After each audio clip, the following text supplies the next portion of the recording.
চিনি না। আমার বাবারও বয়সে বড় উনি, হ্যাঁ, আসিয়ান গ্রুপের চেয়ারম্যান। তো ইমন নামে তার একজন ব্রোকার আছে আসিয়ান সিটির একটা এন্ডোর্সমেন্ট করবে, 1 বছরের ব্র্যান্ড এন্ডোর্সমেন্ট করবে। ওনারা আপনাকে চায়, ওনারা একটা টাকা অফার করতেছে। আমি বলছি ঠিক আছে, ওকে, নো প্রবলেম। কত টাকা? বললো যে আপু এরকম 15-16 লাখ টাকা দিবে। তো আমি বললাম যে ঠিক আছে, 20 লাখ টাকা দিলে ভালো। আমি 20 লাখ টাকার নিচে কোনো ব্র্যান্ড এন্ডোর্সমেন্ট করি না। আমি আমার মাকে সাথে নিয়ে গেছি সেফটির কারণে। আমার ভাই ব্যস্ত থাকায় আমার মা এবং ইমনকে নিয়ে গেছি। আমার বাসায় মেহমান ছিল, আমার আম্মু আমার গাড়ি নিয়ে চলে যায়। শুক্রবার দিন 9টার দিকে আম্মু গাড়ি নিয়ে চলে যায়। তারপরে ওনার সাথে আমি মিটিং করব, ইমন আছে। আম্মু ইমনকে বললো যে বাবা তোমাকে আমি রেখে যাচ্ছি, সামনে ইমন বসা, এই পাশে আমি বসা। উনি আমাকে হঠাৎ করে ঘুরে বলতেছে যে তোরে তো আমি খুঁজতেছি অনেক দিন থেকে। আমি বললাম আপনি আমাকে খুঁজতেছেন মানে? বলে তোরে আমি 3 মাস ধরে খুঁজতেছি। আমি বললাম আপনি কেন আমাকে 3 মাস ধরে খুঁজবেন? আপনাকে তো আমি চিনি না। বলে তুই জেবা টাকিয়া না? আমি বলছি জেবা টাকিয়াকে? আমি জেবা টাকিয়া নামে কোনো মেয়েকে আমি চিনি না। আপনারা অবাক হয়ে যাবেন, আপনারা যদি ওই অফিসে যান, ওই আসিয়ান মেডিকেলে যান, করিডরে ফিঙ্গারপ্রিন্ট, তার ঘরে ফিঙ্গারপ্রিন্ট, তার ওয়াশরুমে ফিঙ্গারপ্রিন্ট, তার ওয়াশরুমের ভিতরে একটা সুড়ঙ্গ আছে। তার ওয়াশরুমে আমি যখন ঢুকছি আমার ওয়াশরুমের জন্য, দেখি যে ওখানে আরেকটা সুড়ঙ্গ আছে। ওই সুড়ঙ্গ দিয়ে সে ঢুকে আমাকে সে বলতেছে তুই ইয়েতে তুই থাকিস হচ্ছে মিরপুরে, তোর বাড়ি ব্রাহ্মণবাড়িয়া।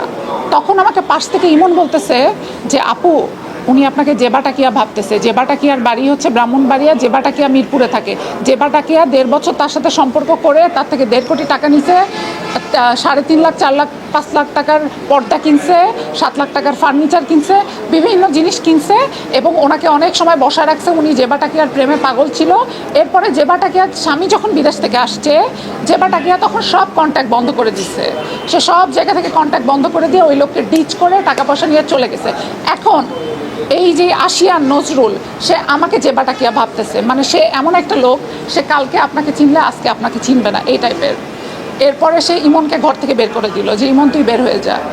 বের হয়ে আমাকে বলল তুমি ওই সোফায় যেয়ে বসো। দূরে একটা সোফা দেখায় দিল যে ওই সোফায় যেয়ে বসো। আমি বসলাম, যে ভাবলাম যে হয়তো কথা বলবে, দূরে যে বসছি।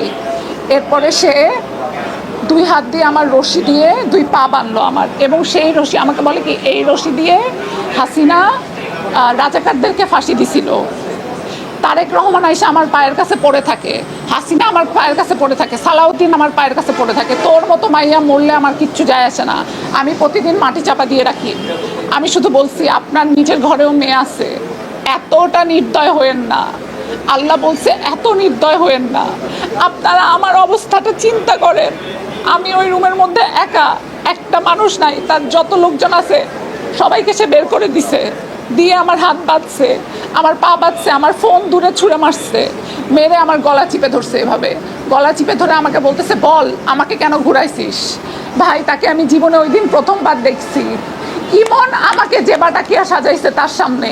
সে আমাকে চুল টেনে ধরে এইখানে লাথির উপরে লাথি, আমার এইখানে আমি হাত দিতে, এই দেখেন এগুলা ফুলে ফুলে আছে, এগুলা তো আমি আপনাদেরকে দেখাইতে পারবো না ভাইয়া অন ক্যামেরায়। আপনারা সবাই ছবি দেখছেন। আমি যদি একটা অপরাধ করে থাকতাম ভাই, আমাকে যা শাস্তি দিবেন আমি মাথা পেতে মেনে নিব, কিন্তু এই জিনিস আমি তারেক রহমান পর্যন্ত নিয়ে যাব। বিনা কারণে অন্য মেয়ে ভেবে আমাকে কেন মারা হইল? আমার অপরাধটা কি? তার সাথে তাকে আমি জীবনে দেখছি ওই দিন প্রথমবার। সে আমাকে মারলো এবং আমাকে বলতেছে তোর মতো মেয়েকে মেরে বালু চাপা দিতে আমার সময় লাগবে না। জেবাটাকিয়া ও কোথায়? ওই মেয়ে কোথায়? ও কেন এখন সামনে আসে না? আমার ভাই ওখানে দাঁড়ায় আছে, ও দাঁড়ায় দেখতেছে, ওর কাছে কেমন লাগতেছে। আপনারা কি মিডিয়াতে আমাদের সাথে এগুলি করবেন? আমাদের সাথে কি মিডিয়াতে এগুলি করবেন? একবার পরিবারকে অ্যারেস্ট করবেন, একবার আমাকে নিয়ে যেয়ে মারবেন। আপনারা ভাই আমাদেরকে বলেন আমরা মিডিয়া থেকে চলে যাই। আমার যদি কালকে কিছু হয়ে যায় তো আমার মাকে কে পালতো? আমি ওনাকে বলছি আমার মা ওপেন হার্টের পেশেন্ট, আপনি আমাকে প্লিজ মাফ করেন, আমি কিচ্ছু করি না, আমি আপনাকে চিনি না, অন্য মেয়ে ভেবে আপনি আমাকে মারতেছেন। আমি দোতলা থেকে লাফ দিছি, লাফ দিয়ে আমি একটা আমি একটা খাদের মধ্যে পড়ছি, আমার পা কেটে গেছে, খাদের মধ্যে পড়ে আমি ফোনটা তুলে আমার একটা ফ্রেন্ডকে ফোন দিছি, আমি বলছি আমাকে বাঁচাও, বলছে তুমি রিক্সা পাও, অটো পাও, ভ্যান পাও, তুমি শুধু 300 ফিটে আসো। আমি 300 ফিটে গেছি, আমার ফ্রেন্ড আমাকে বাসায় নিয়ে গেছে।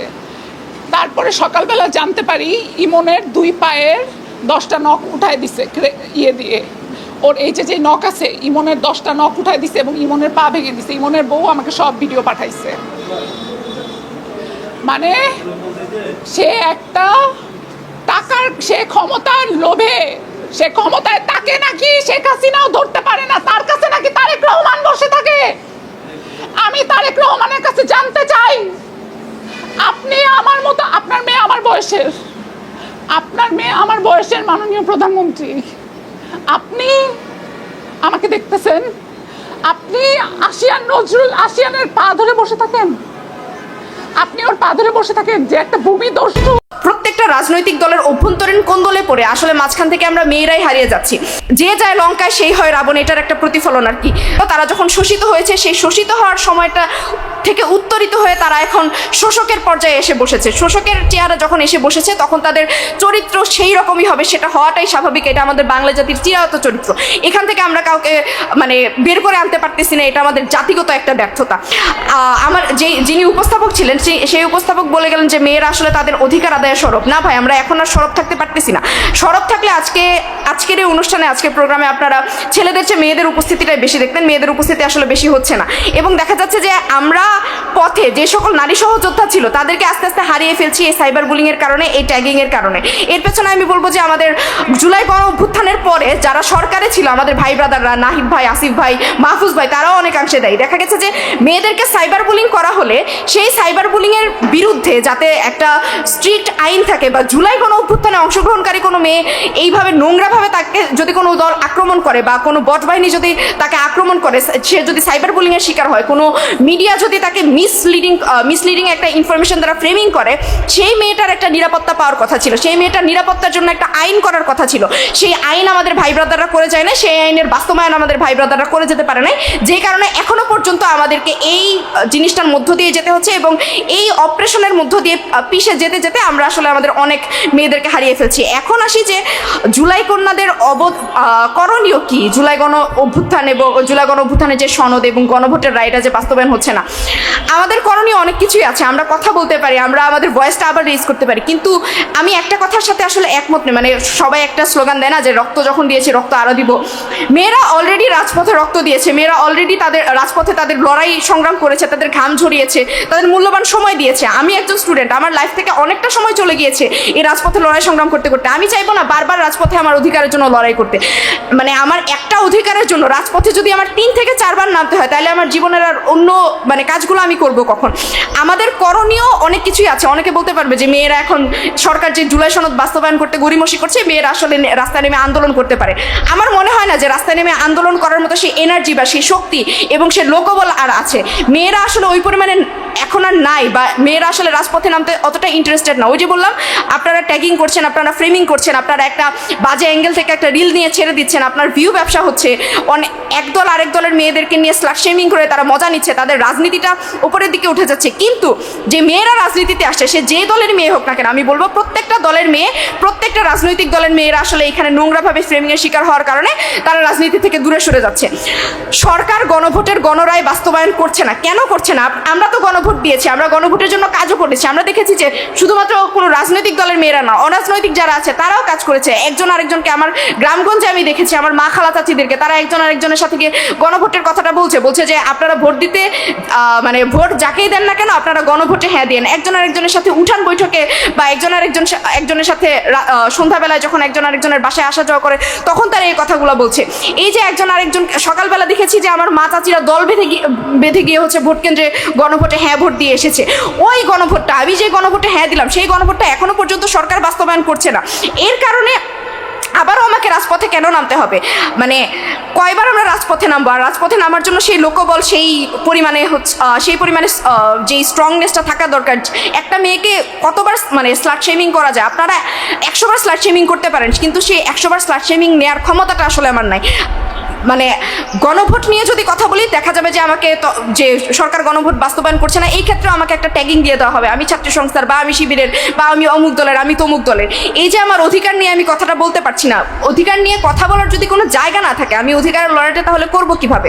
সরকার গণভোটের গণরায়টা বাস্তবায়ন করছে না, এটা কমপ্লিটলি সরকারের ব্যর্থতা। এবং আমি বলবো আমাদের বিরোধী দলে যারা আছে তারাও সঠিকভাবে এই জিনিসগুলো উত্থাপন করে সরকারের কাছ থেকে আদায় করে আনতে পারছে না। কুসুম কুসুম যে বিরোধিতার কথা আমরা শুনি, সেই সংসদে জাস্ট সংসদীয় বিতর্কের মাধ্যমে কুসুম কুসুম বিরোধিতাটা আমরা দেখছি।